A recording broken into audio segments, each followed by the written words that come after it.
All right, so today we're jumping into a really powerful story about a young woman named Mina who is just stuck. She's trapped in this painful pattern with her mother, and it's a story that unfolds across three different lifetimes, all revolving around a single crucial key to breaking that cycle of resentment. So, this quote right here, this is everything. This is the engine that drives the whole story. And it's not just some kind of spiritual platitude. In this world, it's a practical, almost mechanical rule. For Mina, this isn't some abstract concept. It's the invisible script that's running her entire life, her relationships, and ultimately her fate. So let's start with Mina's first life, where she is completely caught in this loop. It's a cycle that's fueled by pure reaction. She feels the pain, she reacts with resentment, but she has absolutely no idea that her own reaction is the very thing keeping the whole cycle going again and again.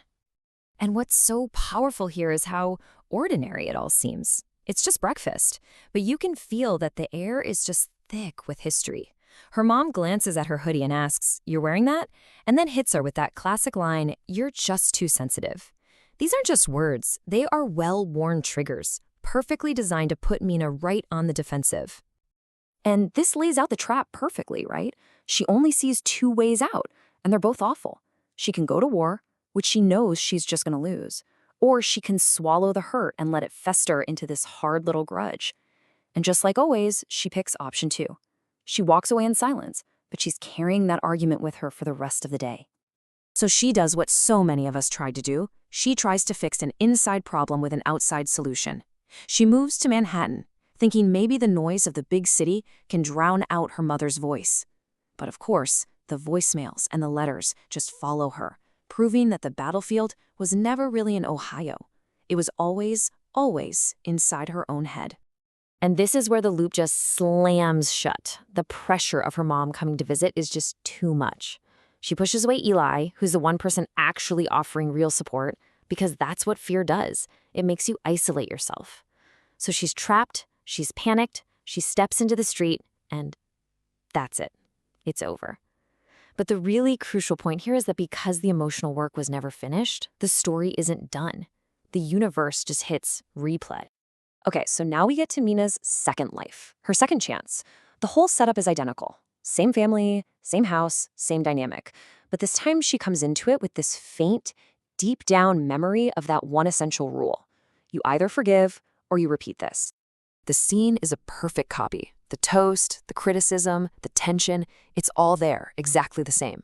The universe is giving her the exact same test, but this time, the change isn't in her mother. The change is in Mina. She recognizes the pattern. She sees the hook before it even hits the water. This right here is the whole game changer. Instead of just swallowing the insult, Mina does something totally new. She responds with this calm honesty, saying something like, "Look, I'm not criticizing you, I'm just trying to be honest without starting a fight." She's not attacking, she's just stating her own truth. And by refusing to either fight or run away, she creates this third option that her mom has no script for. She completely changes the rules of the game. And this really gets to the heart of what forgiveness actually means in this story. It is not about saying, "Hey, what you did was okay." It's not that at all. It is this radical act of release. It's letting go of the need for the other person to change or for the past to be rewritten so that you can finally be free right now. So when the New York visit comes up again in this life, Mina doesn't run. She leans in, but she's got new tools this time. She creates a safe container for the whole interaction, a time limit, a public space, and a clear exit strategy. And see, this isn't a wall designed to keep someone out. It's a boundary, and boundaries are designed to let love in safely. That distinction is absolutely everything. This is such a powerful line. Mina is making her motive crystal clear, not just for her mom, but for herself. Forgiveness isn't about erasing a person from your life. It's about erasing the conflict.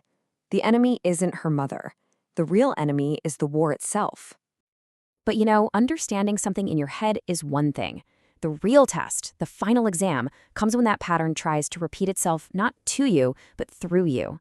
And that's exactly what happens when Mina becomes a parent. Oh man, anyone who's ever been around a newborn knows this feeling deep in their bones. It's the middle of the night, you are completely exhausted, and the crying starts to feel like a personal attack. Mina is at her absolute most vulnerable. And in that raw moment, The old programming, that inherited wound, finds its opening. And there it is. The exact words her mother used on her, now coming right out of her own mouth. It's just this chilling moment of recognition. She hears the dismissal, the impatience, the demand for feelings to just go away. The pattern is alive and well. So you have to ask, right? Whose voice is that really? It's not just Mina's exhausted voice. It's her mother's voice. And it was probably her mother's voice before that. It's the sound of a generational wound, an emotional heirloom that nobody wants, just getting passed down automatically. And that is the moment that changes everything. Feeling that pattern in her own body, about to pass it to her own son, is what finally moves forgiveness from just an idea in her head to a reality in her cells. The phone call isn't about blame anymore. It's a declaration. It says the chain of fear stops right here with me. This is what real release looks like. So what happens when the loop is finally, truly broken? For real this time, the story shows us in a third and final life, and it reveals what that freedom actually looks and feels like. The morning starts with the same sounds, the same toast, the same mother. But the emotional charge, it's gone. It's just a morning. Her mother is just her mother. The story doesn't need a villain anymore, because the hero, Mina, no longer needs a battle to fight. The contract is fulfilled. And this is such a huge insight, right? We think these big emotional breakthroughs are going to feel like fireworks and a movie score. But the story suggests that real freedom is actually much, much quieter than that. It's neutrality. It's peace.